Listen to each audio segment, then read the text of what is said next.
Ce soir, nous allons parler de la Libye où le G7 assume sa part de responsabilité et appelle au dialogue dans le pays. Le Kenya, on va évoquer ce sujet également. Le pays exporte ses premiers barils de pétrole. Nous parlerons du G5 Sahel où la France et l'Allemagne tendent la main aux autres pays. Et puis le Togo, une nouvelle mission du Fonds monétaire international attendue dans quelques jours pour évoquer ces sujets. David Djagbavi, directeur de togosite.com. Bonsoir David. Bonsoir Samuel, bonsoir Thierry. Thierry Afanouko et Gapola.net. Bonsoir. Bonsoir Samuel et bonsoir à David et bonsoir à toutes et à tous. On commence avec la Libye. Le sommet du G7 de Biarritz dans le sud-ouest de la France s'est terminé le 26 août, à l'issue duquel les membres du G7 et de l'Union africaine ont soutenu un texte commun plaidant pour une trêve et appelant à une conférence inter-libyenne. Les dirigeants du G7 font le constat que la situation est peu satisfaisante en Libye, où deux hommes s'affrontent, le Premier ministre Fayez al-Sarraj et le maréchal Khalifa Haftar. Les membres du G7 reconnaissent avoir une part de responsabilité dans la crise actuelle. Ce sont eux qui sont intervenus en Libye, certes sous mandat onusien en 2011, et ils admettent que le renversement de Muammar Kadhafi a déstabilisé la région du Sahel tout entière. Thierry Afanouko, déjà cette reconnaissance de responsabilité du G7, c'est une avancée? Oh oui, il n'est jamais trop tard pour reconnaître ses erreurs, mais je crois que si aujourd'hui on est dans ce bourbier-là en Libye, la faute... comme vous l'avez dit, est à la communauté internationale. Vous avez parlé aussi du mandat onusien qui leur a permis d'intervenir, seulement que chemin faisant, ils ont essayé de, je ne sais pas, de réorienter le mandat, parce que le mandat, c'était beaucoup plus pour protéger la population et non tuer Kadhafi. Donc, vous savez que la Libye, c'est une mine de pétrole. Donc, ils ont profité de la situation et aujourd'hui, ça leur profite plus. Si on a dans ce pays, alors où nous parlons cette opposition, cette guerre-là qui ne dit pas son nom, c'est parce que ça profite toujours à certaines puissances de la communauté internationale. Le général ou le maréchal dont vous parlez, il est soutenu par la France, et non seulement la France, les États-Unis. Maintenant, on a délaissé le gouvernement que eux-mêmes, cette communauté internationale-là, a contribué à mettre en place. Donc, c'est un jeu flou que la communauté internationale joue en Libye. On nous parle d'un sommet entre les Libyens. Ils savent que si cette situation doit cesser, ils savent ce qu'il y a lieu de faire.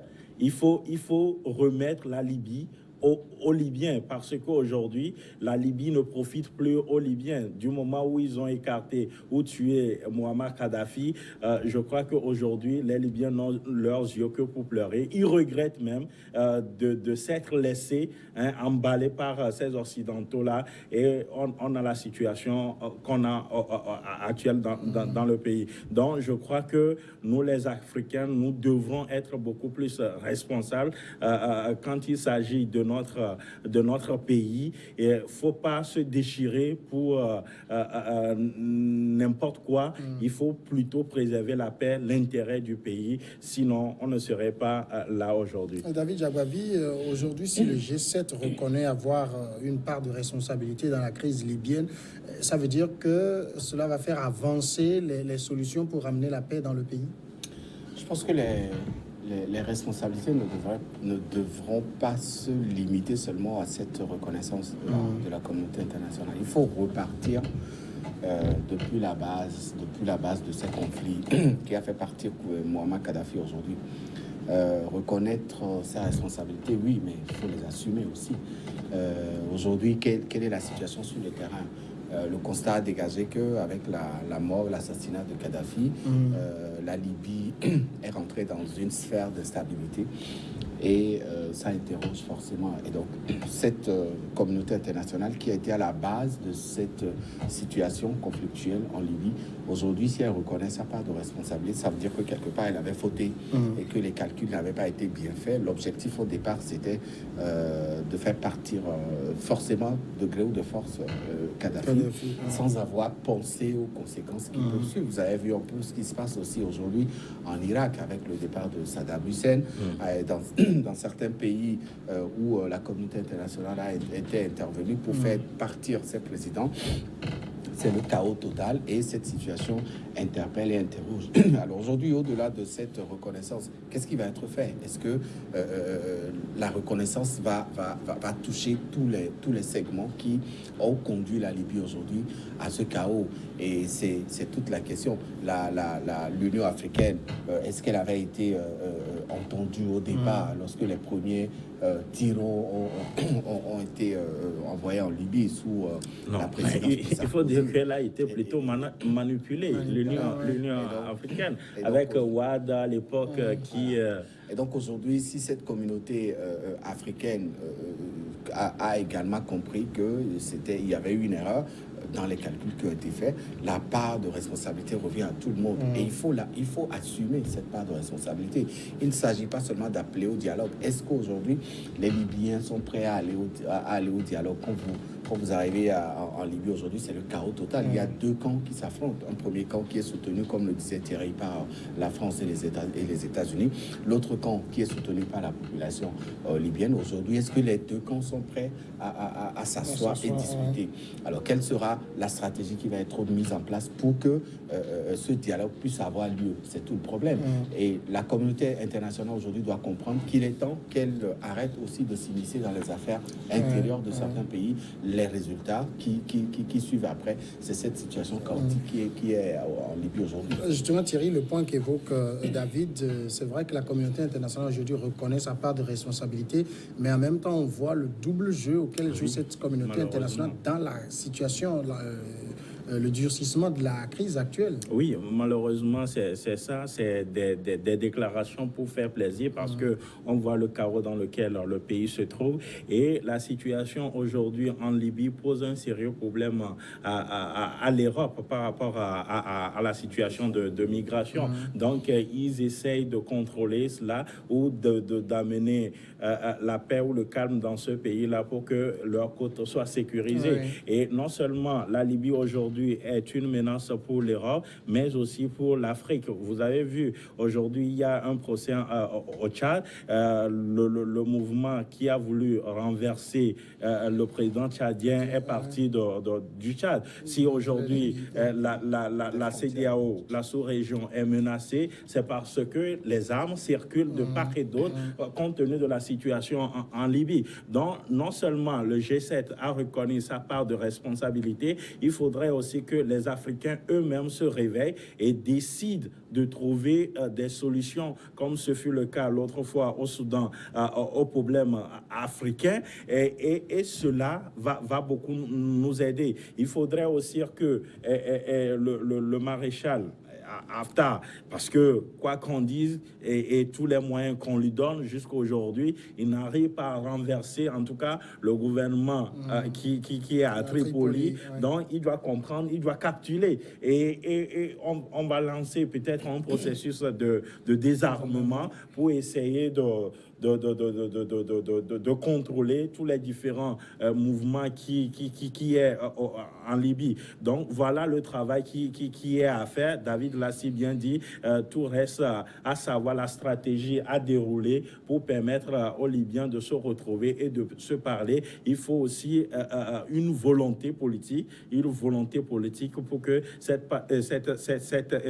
paix-là puisse revenir dans le pays. Et puis pour arriver à cette paix ou mettre fin à cette guerre-là, il faut fortement impliquer le camp Kadhafi. Vous savez que ce camp-là a régenté ce pays-là plusieurs années et on ne peut pas parler de paix dans ce pays sans associer, sans impliquer le camp Kadhafi. En tout cas, ce qui reste, parce qu'il y a un de ses fils qui est là, il s'est même prononcé pour une éventuelle candidature à la présidentielle si jamais il y a élection dans ce pays. Donc, il faut revoir tous les contours là parce que ce qui se passe aujourd'hui, c'est la France qui est en train de perdre la face. C'est peut-être pour cela que Macron a fait feu de tout bois pour que le sujet soit abordé au G7 puisque la réunion s'est tenue à Biarritz en France. Donc, voilà un peu la situation et il faudrait vite faire pour qu'on puisse arrêter l'hémorragie. Alors, entre autres solutions que propose également le président français, c'est ce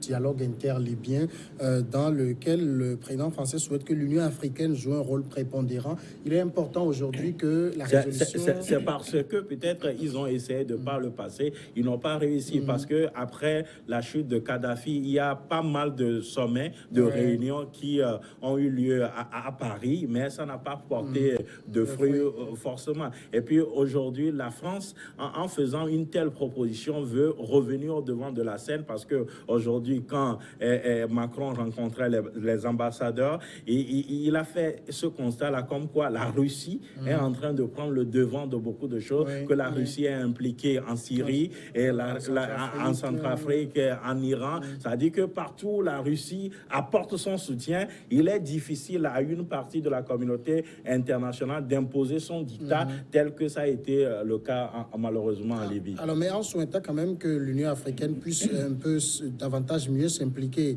se réinvestir, c'est le terme utilisé par le président français dans la crise libyenne, est-ce que la France n'est pas en train de refiler une patate chaude à l'Union africaine? Oui, bien évidemment. La question, c'est de savoir, est-ce que l'Union africaine a la capacité d'être écoutée? Est-ce qu'elle a été écoutée lorsqu'il y avait eu le conflit au départ? Est-ce qu'aujourd'hui, cette communauté a toutes les capacités de se faire entendre? Et la question qu'on se pose aussi, c'est de savoir en quoi la France s'investit-elle totalement dans la résolution de cette crise? C'est elle qui a été responsable de cette situation aujourd'hui, mais elle a laissé passer 8 années. Ce n'est pas après 8 ans qu'il faut réveiller ce dossier. Si la France avait la volonté de réveiller le dossier libyen, ce dossier aurait été sorti depuis très longtemps. C'est parce qu'aujourd'hui, les côtes européennes ne sont plus en sécurité avec la question de l'immigration.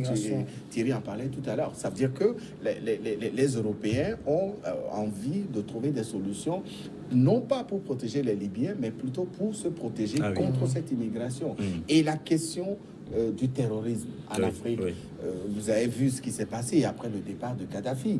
Le Tchad, le Cameroun, le Nigeria, le Niger. Voilà. Toutes ces zones-là ont été vulnérables au terrorisme. Et dans toutes ces zones, vous verrez que les Français sont présents. L'armée française, elle est toujours présente pour apporter soit sa logistique, son soutien militaire, etc. Mais la question est de savoir, est-ce que l'Union africaine aujourd'hui est assez mûre, est assez prête pour véritablement s'investir dans ce dossier? Sinon, je pense que le problème aurait pu être posé à l'Union africaine pour que l'Union africaine fasse de ce dossier son dossier.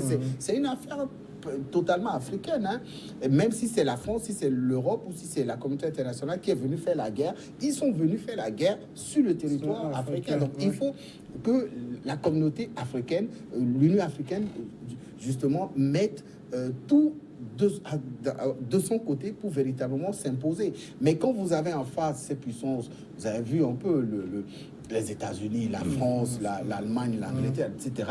Est-ce que l'Union africaine a les moyens de pouvoir faire passer son mot dans cette recherche de paix?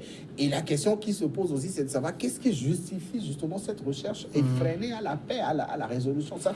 Je vous dis, ça fait 8 ans et ça a fait passer 2 présidents français.